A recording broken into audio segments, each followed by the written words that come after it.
जून 2025 की सुबह है, जब अधिकांश लोग अपने रोजमर्रा के कामों में व्यस्त थे, तब एक ऐसी घटना घटी जिसने न सिर्फ ईरान की वित्तीय प्रणाली को हिला डाला, बल्कि पूरी दुनिया के सामने साइबर युद्ध के बदलते स्वरूप को भी उजागर कर दिया।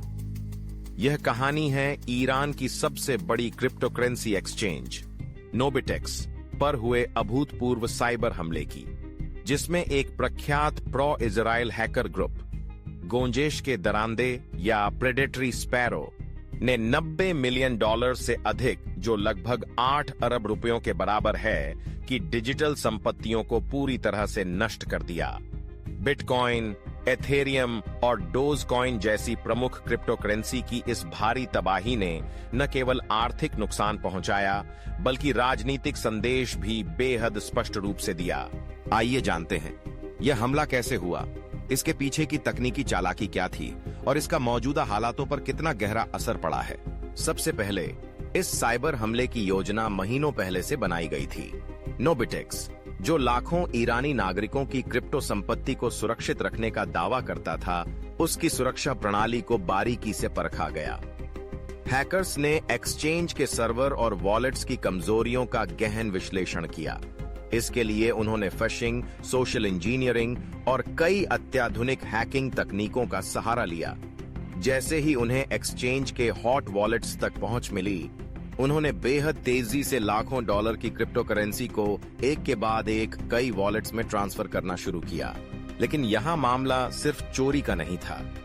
हैकर्स ने उन वॉलेट्स की प्राइवेट कीज को सार्वजनिक रूप से नष्ट करने के बाद एक राजनीतिक संदेश छोड़ा, जिसमें ईरान के Islamic revolutionary guard corps (IRGC) की कड़ी आलोचना थी।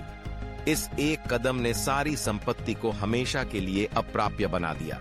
न तो हैकर्स को फायदा हुआ, न ही एक्सचेंज या उसके यूजर्स को।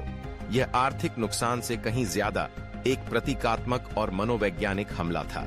इस हमले का तरीका जितना चौंकाने वाला था, उतना ही यह साइबर युद्ध की नई दिशा को भी दर्शाता है। अब सिर्फ डेटा की चोरी या सिस्टम को ठप करना ही हथियार नहीं है, बल्कि डिजिटल संपत्तियों का पूर्ण विनाश, वह भी एक राजनीतिक बयान के साथ, साइबर हमलों की नई परिभाषा बन चुका है। यह हमला एक साइबर ब्लिट्जक्रिग जैसा था, जिसमें लक्ष्य को न सिर्फ आर्थिक रूप से कमजोर करना था, बल्कि उसकी छवि और मनोबल पर भी गहरा आघात करना था। अब बात करते हैं कि इस घटना का असर क्या पड़ा।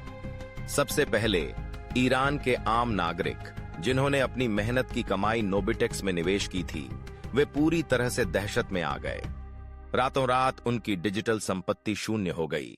इससे देश की क्रिप्टोकरेंसी बाजार में अविश्वास फैल गया और लोग अपनी बची खुची संपत्तियों को निकालने के लिए एक्सचेंज पर टूट पड़े। इससे क्रिप्टो बाजार में भारी उतार चढ़ाव देखने को मिला। दूसरी ओर, वैश्विक स्तर पर यह घटना साइबर सुरक्षा के लिहाज से एक चेतावनी बन गई।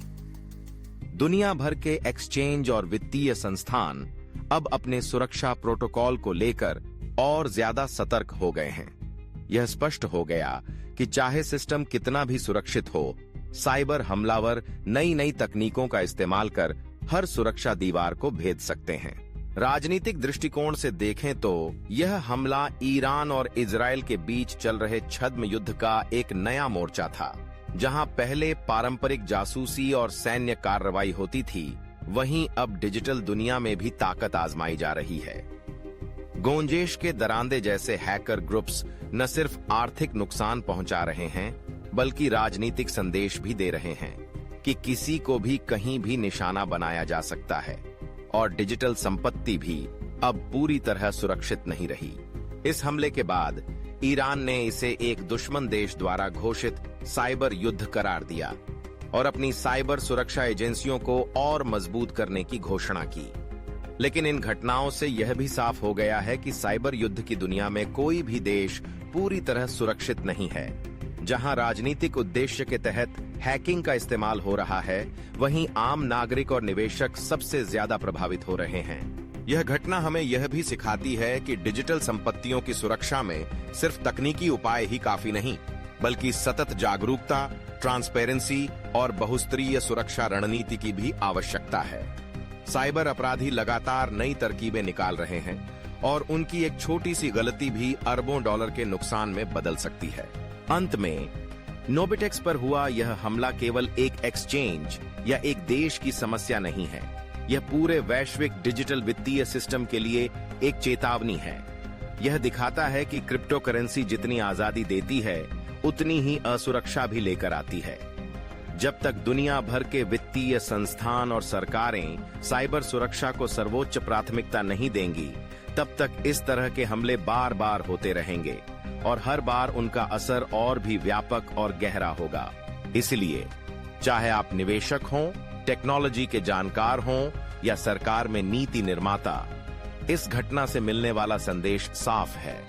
डिजिटल दुनिया में सुरक्षा एक दिन की जिम्मेदारी नहीं, बल्कि सतत लड़ाई है। और इस लड़ाई में सिर्फ तकनीक ही नहीं, बल्कि सतर्कता, समझदारी और अंतर्राष्ट्रीय सहयोग ही आपकी सबसे बड़ी ताकत है। नोबिटेक्स की इस घटना ने न सिर्फ ईरान बल्कि पूरी दुनिया को झकझोर दिया है। आने वाले समय में यह घटना साइबर सुरक्षा और डिजिटल संपत्ति के क्षेत्र में एक महत्वपूर्ण मील का पत्थर मानी जाएगी। क्या भविष्य में हम ऐसे हमलों से बच पाएंगे? यह सवाल अब हर किसी के मन में है और इसका उत्तर हमें आने वाले दिनों में ही मिलेगा।